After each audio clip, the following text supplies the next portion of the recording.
Hello les amis, j'espère que vous allez bien. Bienvenue dans cette nouvelle vidéo qui va marquer le tournant vers les lectures automnales parce que là, définitivement, je vais tourner la page des lectures estivales en vous présentant mon bilan du Summer Book Challenge. Donc c'est un challenge qui a été organisé pour la première fois cette année par Ingrid la lectrice. Je vous mettrai son compte YouTube dans la barre d'infos et qui avait lieu du 1er juin au 31 août, donc sur toute la période estivale. Et au cas où si vous avez loupé ma pile à lire, je vous la remettrai aussi dans le petit i. Et aussi disons que nous avions plusieurs paliers. Et moi je m'étais fixé d'atteindre le palier dauphin, donc de valider 8 catégories du challenge. Donc nous allons voir si j'y suis arrivée. Est-ce que j'ai dépassé mon objectif ou est-ce que ça a été un flop total?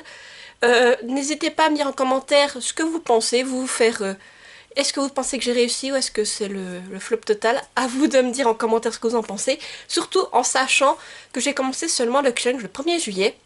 Parce que moi, tout le mois de juin, je voulais terminer le Flowers Book Challenge qui se déroule aussi entre le printemps et l'été. Donc voilà, j'ai commencé ce challenge avec un mois de retard. Et du coup, ben, il est temps de voir déjà le bilan. Et aussi de voir si j'ai respecté ma pile à lire que je m'étais imposée ou si j'ai dévié. Donc c'est parti, je vous présente tout cela. Le premier menu c'était l'été sera chaud. Et donc la première catégorie se nommait soleil. Et là il fallait lire un livre jaune en lien avec la lumière, la magie ou le pouvoir. Alors moi tout d'abord j'avais mis à Cotard, donc le tome 3.5, Un palais de glace et de lumière de Sarah Glumas aux éditions La Martinière Fiction. Celui-ci, je ne l'ai pas lu pour le challenge, en fait que je l'ai commencé, mais je n'ai pas eu le temps de le terminer avant la fin du challenge, donc il n'est pas dans cette catégorie. Mais en revanche, j'ai validé la catégorie avec le premier tome de Kids Misery, donc les directeurs faux comptes de Célia Ibanez et Paco au dessin, et c'est aux éditions Greenlight. Voilà, donc ça rentre parfaitement dans la catégorie livre jaune, et aussi disons qu'il y a quand même un peu de magie on peut dire là-dedans, donc voilà, c'est surtout pour livre jaune que je l'ai mis.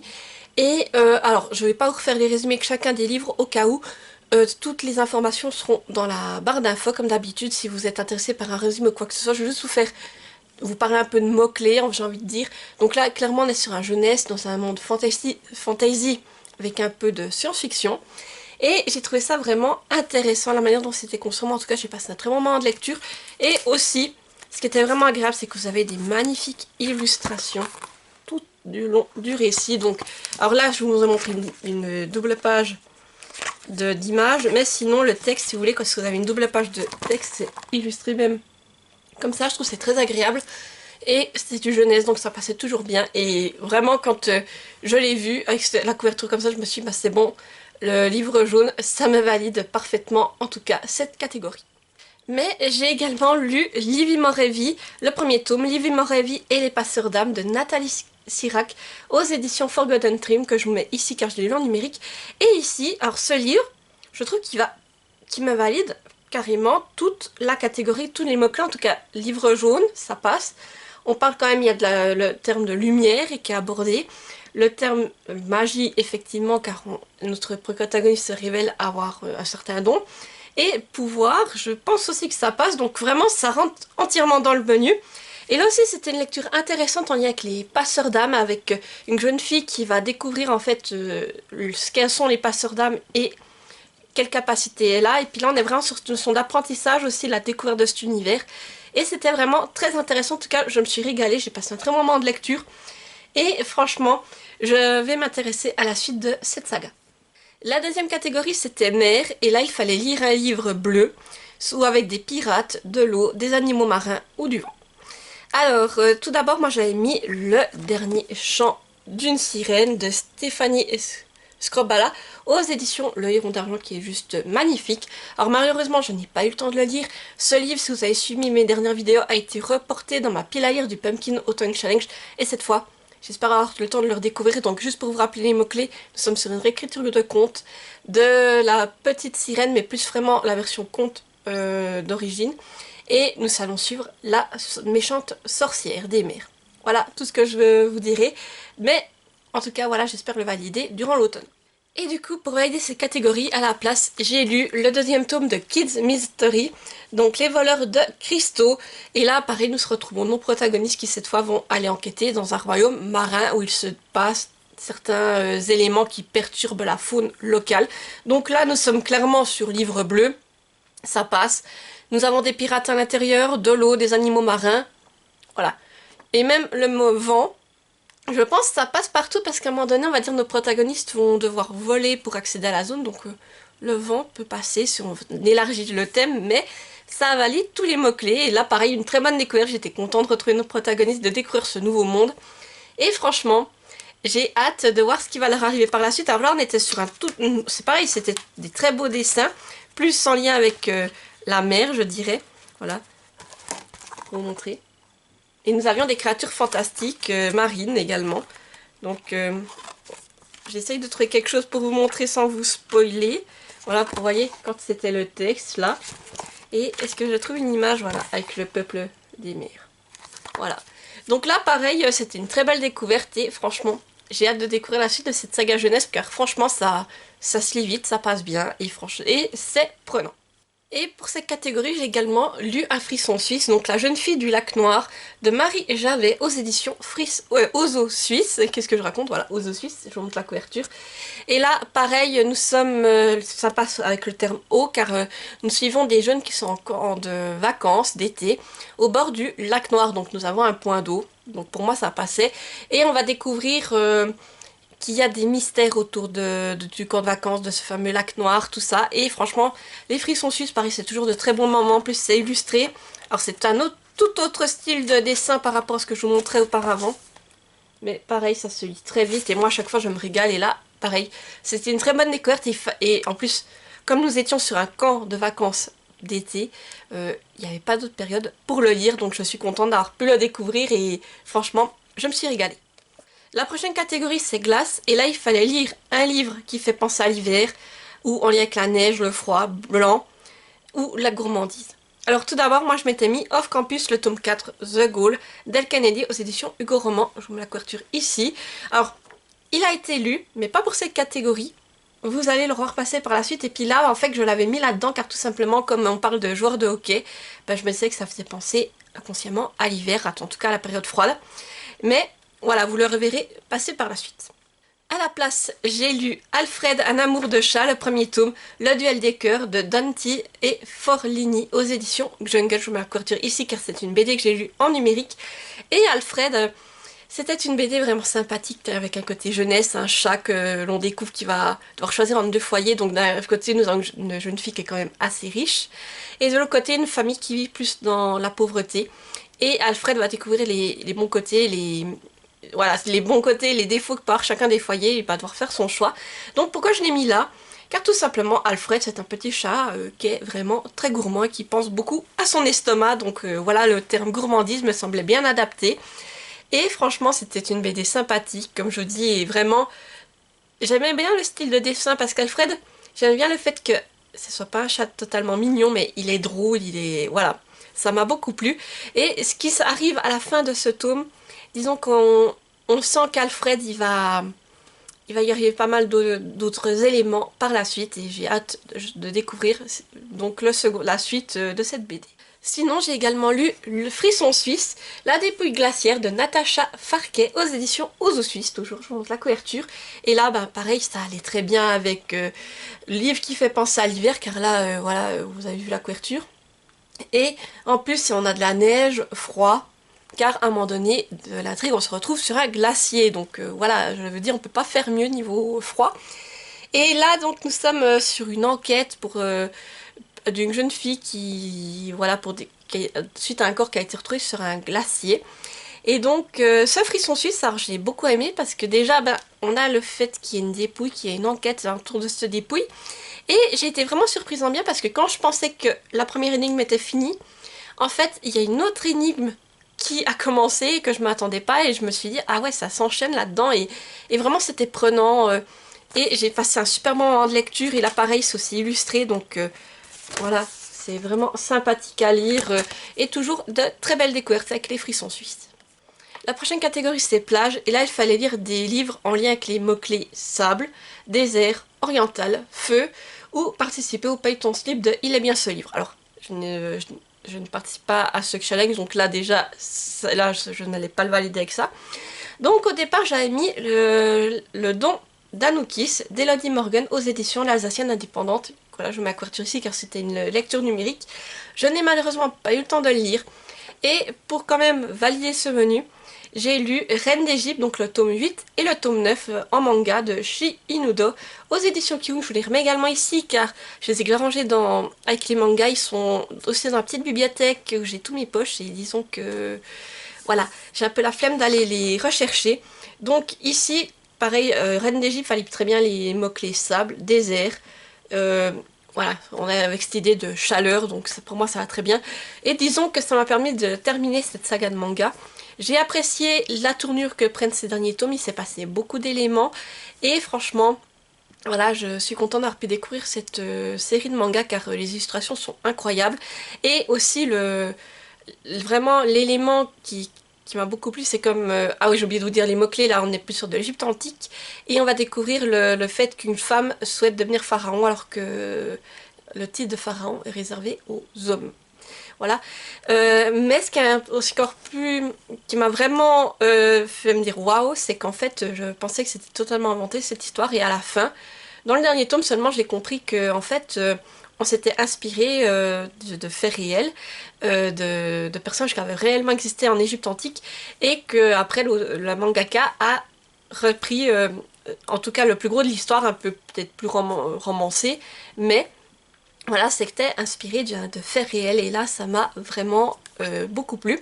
Et c'était une très belle découverte. Alors au cas où j'ai aussi oublié de vous dire que tout, voilà, je vais très vite aussi sur les points lecture car tout ce que je vous dis en fait, vous pouvez retrouver mon avis en point lecture, que ce soit sur le point lecture du mois de juillet ou sur celui d'août qui est sorti tout récemment. Mais vous savez, tous les livres que je vous présente, que j'ai lus, vous les retrouvez dans ces points lecture. Donc voilà, si vous voulez vraiment avoir l'avis plus détaillé, je vous laisse regarder les vidéos qui y sont consacrées. Mais en tout cas, Reine d'Égypte, j'aurais pu terminer cette saga de manga et franchement, ça a été une belle découverte. On enchaîne avec le deuxième menu, là c'était Farniente, et la première catégorie se nommait Hamac, où là il fallait lire un gros pavé, un livre cosy, ou avec les mots-clés seul, ou célibat. Moi tout d'abord j'avais mis le premier tome de La Servante écarlate de Margaret Atwood aux éditions Robert Laffont. Voilà, je vous montre la couverture. Alors malheureusement je n'ai pas eu le temps de le lire, mais ce n'est que partie remise. Et à la place quand même pour valider le menu, j'ai lu Tibériade, donc le premier tome, Les Protecteurs de David Shop, et ça en auto-édition. Voilà, je vous montre la couve. Et alors ici, ça, je dirais que ce livre va très bien avec les mots-clés. Gros pavé, car pour moi, un gros pavé, c'est à partir de 500 pages. Et là, ce livre faisait à peine plus de 500 pages, donc voilà, c'était déjà un gros pavé pour ma part. Et là, on est sur une histoire fantasy, mais on va découvrir un monde qui a vécu des événements durs, qui a été reconstruit, et un jeune garçon, en volant un livre chez la mage du village, va se rendre compte en fait que tout ce qu'il croyait connaître, en fait, ça va tout chambouler en fait ses croyances et voilà, donc c'est une lecture que j'ai vraiment appréciée, j'ai beaucoup aimé l'univers, les personnages, ce qui nous est décrit sur cet univers et le fait aussi d'avoir une double narration entre justement le protagoniste que l'on découvre au début et ensuite un autre personnage et vraiment ça m'a beaucoup plu et disons que la suite pourrait bien arriver cet automne. La prochaine catégorie c'est vacances scolaires et là il fallait lire un livre jeunesse, une BD, un manga, un conte ou une réécriture. Donc moi tout d'abord j'avais mis le deuxième tome de Pixie Pix de Pink Anamori et Michiko Yokot aux éditions Nobi Nobi. Je vous le mets ici car il est également rangé déjà dans les mangas. Et du coup, j'ai lu ce livre, plutôt ce manga. Ça a été une belle découverte qui m'a replongé en enfance. Donc là on est sur une histoire avec des sirènes, c'est très jeunesse, c'est un shoujo, je sais jamais les termes exacts, mais oui je crois que c'est un shoujo.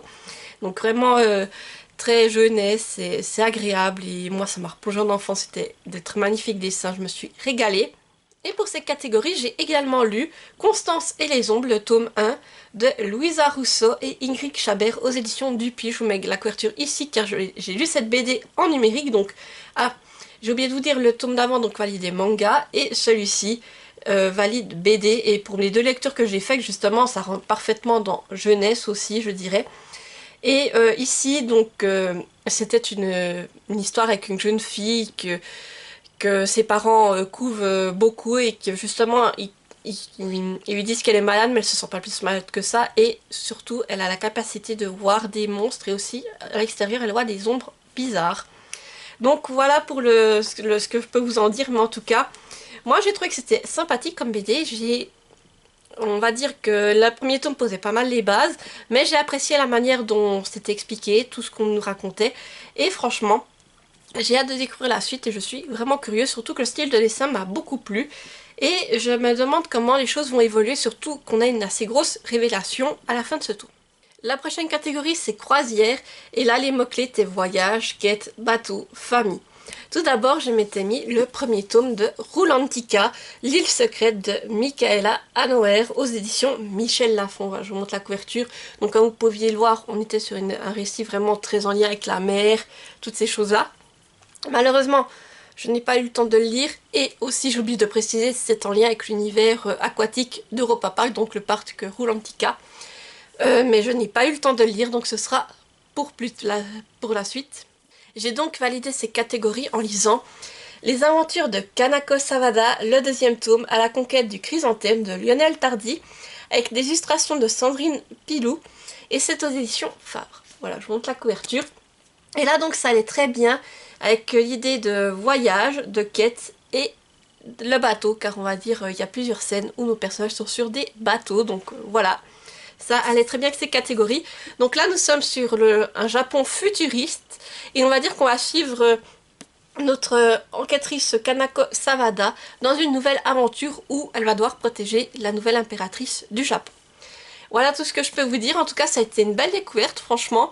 Et ça m'aura permis de lire un roman qui se déroule vraiment dans l'univers du Japon, parce que c'est vrai que d'habitude, je suis peu habituée à lire des récits dans ce pays. Et là, vraiment, j'ai appris des mots, du vocabulaire japonais. C'était très intéressant. Et l'intrigue était prenante, complète. J'ai vraiment apprécié. Et en plus, vous aviez des illustrations qui vous plongeaient dans l'univers. C'était vraiment très bien fait. Et je me suis régalée, donc vraiment j'ai été heureuse de pouvoir découvrir en plus la plume de l'auteur avec cette lecture. La prochaine catégorie c'est sieste, et là il fallait lire le livre qui te fait le plus envie ou le livre le plus court de ta palle. Alors moi je me suis rabattue dès le départ sur le livre qui me faisait le plus envie à ce moment-là. Et quand je vous avais présenté ma pile, je vous avais dit que c'était Belladonna, donc le tome 3, Wisteria d'Adaline Grace aux éditions de Saxus. Je vous mets également la couverture ici car je l'avais en numérique. Et alors, je l'ai lu.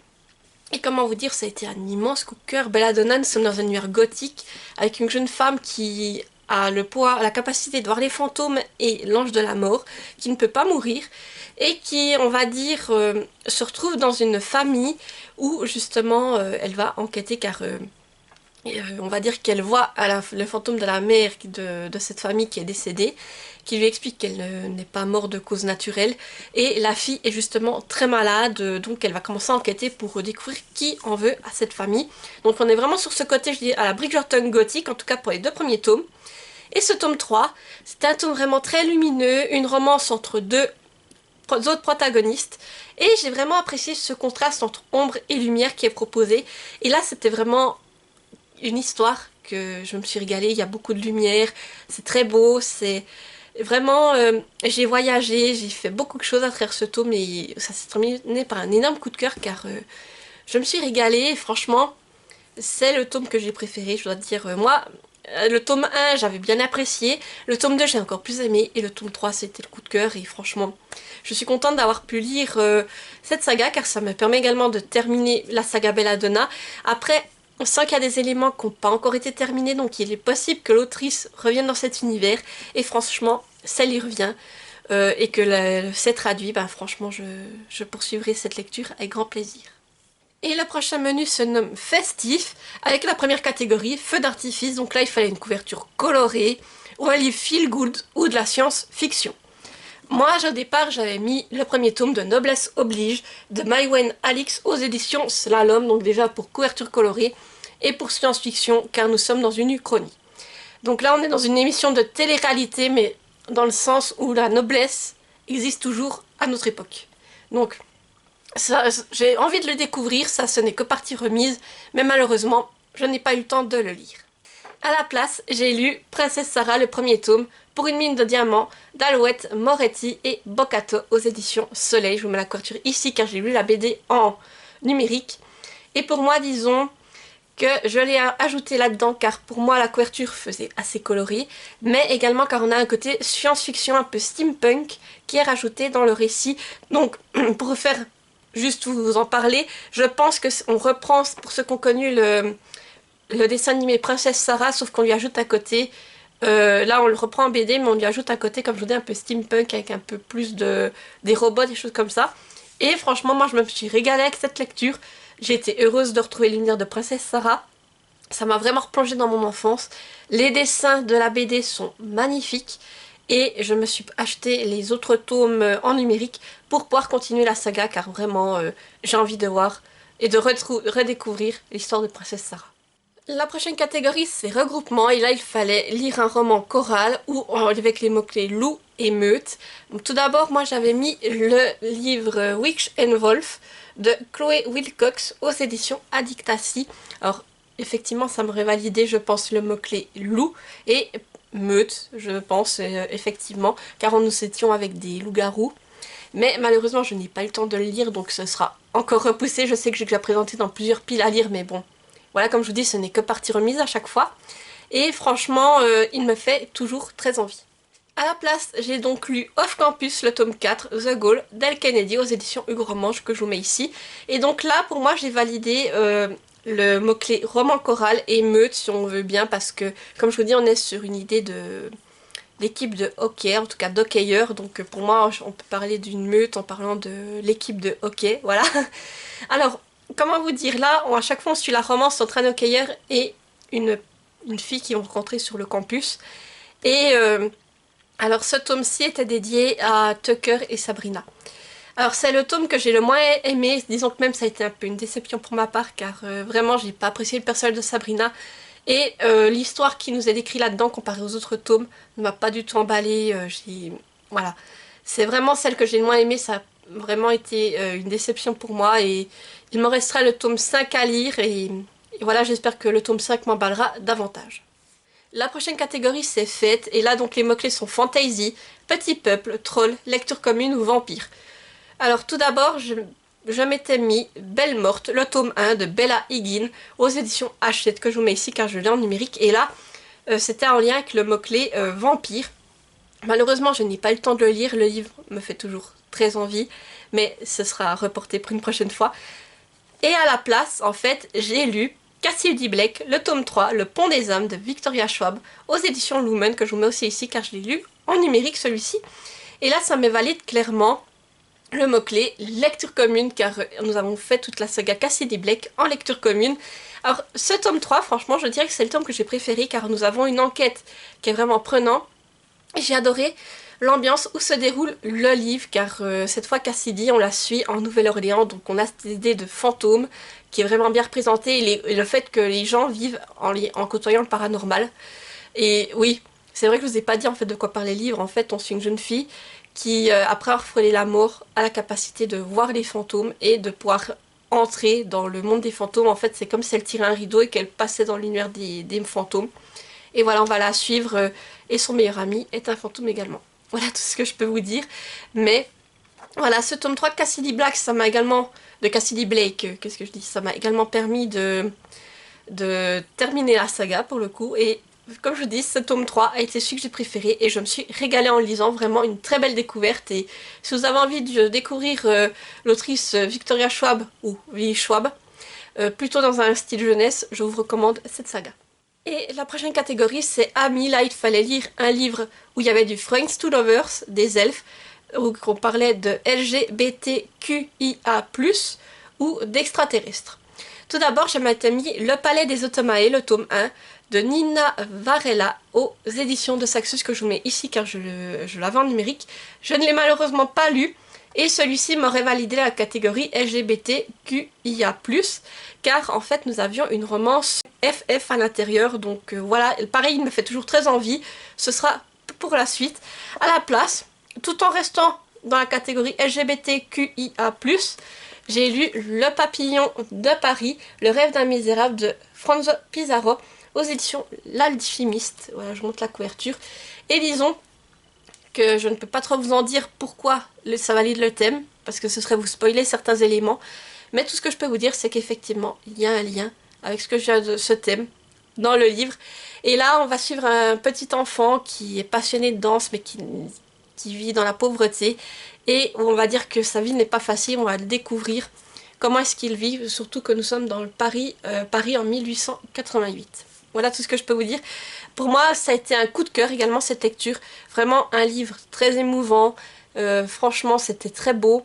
Je me suis régalée à suivre ce petit garçon qui s'appelle Louis, il va lui arriver plein de choses. Il y a aussi un rappel à l'histoire de Bill Elliott que j'ai beaucoup apprécié et franchement ça m'a plu, les personnages qu'il rencontre, tout ce qui va lui arriver. Voilà, c'est une histoire qui est émouvante, mais il y a vraiment de très beaux passages, comme il y en a des plus tristes, et aussi c'est illustré, donc voilà une image que je peux vous montrer, mais vraiment c'était une très belle lecture et franchement j'ai hâte de découvrir les autres écrits de cet auteur, car là j'ai lu 2 de ses livres, celui-là ce sera mon deuxième, et à chaque fois ça a été de magnifiques découvertes et vraiment à chaque fois il sait me prendre par les émotions, donc vraiment j'ai hâte de découvrir ses autres publications. Et on passe au dernier menu, donc là c'était le menu bonus avec sa première catégorie, inconnu. Donc là il fallait lire un livre auto-édité. Tout d'abord moi je m'étais mis le premier tome de Tibéria Les Protecteurs de Tavik Shop qui est en auto-édition, vous l'avez passé tout à l'heure, donc vous savez que je l'ai lu, mais pas pour cette catégorie. À la place, j'ai décidé d'y mettre La Tour des Dragons, L'Élève, le tome 2 de Florian André, qui est aussi en auto-édition, que je vous mets ici car j'ai les versions numériques. Et là, on est sur des écoles de magie, dans un univers de fantasy plutôt tourné vers le médiéval. Et on va suivre quelqu'un de notre monde qui arrive à intégrer cet univers pour y apprendre la magie et qui est là pour espionner. Voilà tout ce que je peux vous dire. En tout cas, disons que ce tome 2, ça a été une belle découverte. J'ai beaucoup aimé, j'aime toujours autant cette histoire. L'idée que on découvre petit à petit cet univers comme notre personnage et puis que lui aussi, on suive son enseignement de la magie. Donc vraiment, je me régale avec chacun des tomes. Et c'est des lectures en plus qui sont très courtes, donc ça va vite. Et franchement, à chaque fois, je passe de bons moments. Et là, je viens de terminer le tome 3, c'est aussi une belle découverte. Et là, je suis curieuse de voir ce qui va arriver maintenant que notre protagoniste a terminé ses études de magie. La prochaine catégorie c'est payer, et là il fallait lire un auteur français, donc moi j'ai adapté, étant donné que je viens de Suisse, je voulais lire un auteur suisse, et donc j'avais mis Un frisson suisse, Péril au Grand Saint-Bernard de Marc Holtenauer aux éditions Ouzo Suisse. Je vous montre la couverture, voilà, on peut pas faire plus suisse que ça à mon avis. Et là on suivait Mélissa et son frère Adam qui se rendaient à l'hospice du Grand Saint-Bernard pour assister à un événement, sauf que sur place, une portée Xio de Saint-Bernard va être enlevée et nos frères et sœurs vont donc mener l'enquête. Alors ici, franchement, c'est un livre que j'ai beaucoup aimé déjà avec ce côté Saint-Bernard. Aussi le fait que ce sont des lieux où je suis déjà allée, l'hospice du Grand Saint-Bernard, toutes ces choses-là, je les ai déjà vues. Et je trouve aussi intéressant qu'on nous parle un peu davantage de la race de chien Saint-Bernard. Donc vraiment, ça m'a plu. Et franchement, j'ai beaucoup aimé les dessins parce qu'on a un peu ce côté... Voilà. On nous parle un peu de, à l'époque, comment était l'hospice, ces choses-là, et moi ça m'a plu, et pareil l'enquête. Et je trouve que ce livre abordait des thèmes qui étaient vraiment très intéressants, et c'était très bien fait, donc comme d'habitude, je me suis régalée avec cette petite lecture jeunesse. La prochaine catégorie c'est découverte, et là il fallait lire un coup de cœur de quelqu'un, et au départ j'avais mis, alors c'est le premier tome de Sistra, première épreuve de Marine Stengel, aux éditions Plume Blanche. Je vous montre la couverture et c'était le coup de cœur d'Ygritte la lectrice justement. Malheureusement je n'ai pas eu le temps de le lire, donc ce n'est que partie remise également, et j'attendrai de me procurer le tome 2 peut-être pour me les enchaîner. À la place, J'ai donc lu Marche ou crève de Stephen King alias Richard Bachman aux éditions Le Livre de Poche, je vous le mets ici car je l'ai lu en numérique. Et donc là, c'est un coup de cœur de la booktubeuse Ténébris Somnia, je vous mettrai sa chaîne YouTube dans la barre d'infos. Et je lui ai demandé pour confirmation et elle m'a vraiment dit que c'était plus qu'un coup de cœur pour elle, c'était vraiment une excellente lecture. Et alors, Marche ou crève, je l'ai lu en lecture commune. C'est une histoire de King, du coup c'est que on va suivre une longue marche, sauf que c'est une marche on va dire plutôt macabre, où les participants s'ils n'arrivent pas à suivre un rythme ou bien qu'ils n'en peuvent plus, eh bien on les tue tout simplement jusqu'à ce qu'il n'en reste plus qu'un. Voilà tout ce que je peux vous dire. Donc cette lecture, disons que je souhaitais la lire ces temps-ci car il y a bientôt l'adaptation en film qui va sortir, je crois qu'elle est prévue pour octobre ou novembre, je ne sais plus les dates exactes. Alors c'est pour ça que je voulais le découvrir assez rapidement. Et disons que... alors je suis contente d'avoir pu découvrir le livre, mais j'ai quand même été un peu déçue sur certains points. Notamment j'ai trouvé pas mal de longueur et aussi le fait que la fin vraiment moi ne m'a pas captivée plus que ça. J'ai vraiment eu cette impression en posant le livre de me dire c'était tout alors que je m'attendais à d'autres choses. Mais voilà, ça m'a permis de découvrir un autre roman du King pendant l'été. Et la dernière catégorie, c'est Je pense à moi. Et là, il fallait dire Au soleil, le tome 2 d'une saga. Alors au départ, comme tome 2, j'avais sorti le second tome de Caraval, Legendary de Stéphanie Garber aux éditions Le Livre de Poche Jeunesse. Enfin, je vous montre la couverture. Et voilà, ça m'aurait permis de découvrir le tome 2 de cette saga car je vous avoue que je suis assez réticente à y aller car le tome 1 ne m'a pas vraiment emballé. Je pensais que Caraval serait un univers qui allait me plaire car il y avait tout pour me plaire. Et finalement, je ne m'y suis pas retrouvée. Et du coup, j'ai du mal à aller vers ce tome 2, donc c'est pour ça que j'avais mis dans cette pile à lire. Je n'y suis pas allée, donc je ne l'ai pas validé. Et je vous avoue que là, étant donné que je me dis que je l'avais mis dans un challenge et que j'ai pas réussi à aller vers lui, j'hésite à poursuivre la saga ou à l'abandonner tout simplement et à passer au clos parce que après, je me dis que peut-être le tome 1 ne m'a pas plu, mais peut-être que le tome 2 me plaira, mais quand vous avez été déçu avec quelque chose, c'est dur de vous d'y retourner. Et là, du coup, je vais réfléchir si je continue la saga ou pas. Après, si vous l'avez lu, n'hésitez pas à me dire en commentaire si vous pensez que le tome 2 pourrait me plaire ou s'il faut quand même que je tente le coup. Voilà, n'hésitez pas à me dire, peut-être que vous me motiverez justement à essayer de lire le tome 2. Et puis si le tome 2 ne me passe pas, ben, cette fois, ce sera vraiment l'abandon. Ou voilà, faut encore que je regarde, mais je suis assez mitigée pour le moment à me lancer dans cette lecture. À la place, j'ai lu le tome 2 des aventures de Piette, Piette et le mystère de la clé de Lilena Rousseau en auto-édition. Voilà, je vous montre la couverture. Et là, on va retrouver notre petite Piette qui va se lancer dans de nouvelles aventures avec ses deux amis. Pour le résumé du tome 1, en fait, Piette partait à la recherche de son amie Julie qui avait disparu pendant un marché de Noël.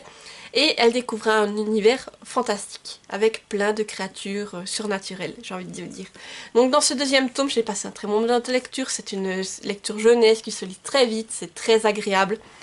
Et là aussi, on va découvrir davantage un autre personnage, ça j'ai beaucoup aimé. Après, tout ce que j'ai un peu eu à reprocher, c'est que la fin, elle est un peu trop vite à mon goût, même pour du jeunesse. Mais en tout cas, j'aime beaucoup les aventures de Piette et si il y a des suites à l'avenir, je serai heureuse de les découvrir. Et voilà, j'arrive au bout de ce bilan. Donc, pour en revenir à ce que je vous disais au début, il y avait des paliers. Donc, je vous les mets ici, voilà.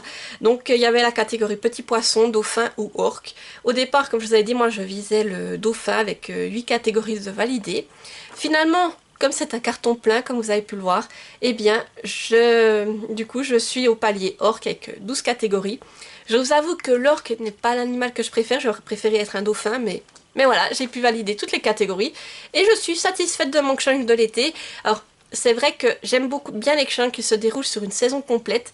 Et c'est vrai que l'été, c'est pas la saison où j'ai le plus de challenges que je cumule. Donc c'est peut-être pour ça aussi que j'ai vraiment pu me consacrer à 100% à ce challenge.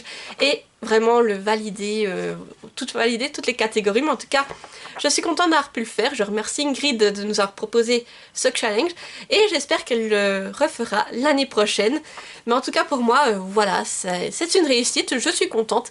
Et là, je vais pouvoir gentiment, comme vous avez pu le voir, clôturer ce challenge-ci et commencer le Pumpkin Autumn Challenge que je vous ai déjà préparé la pile à lire et je suis en train de lire déjà différents livres de cette pile à lire ou autres pour plutôt en lien avec l'automne.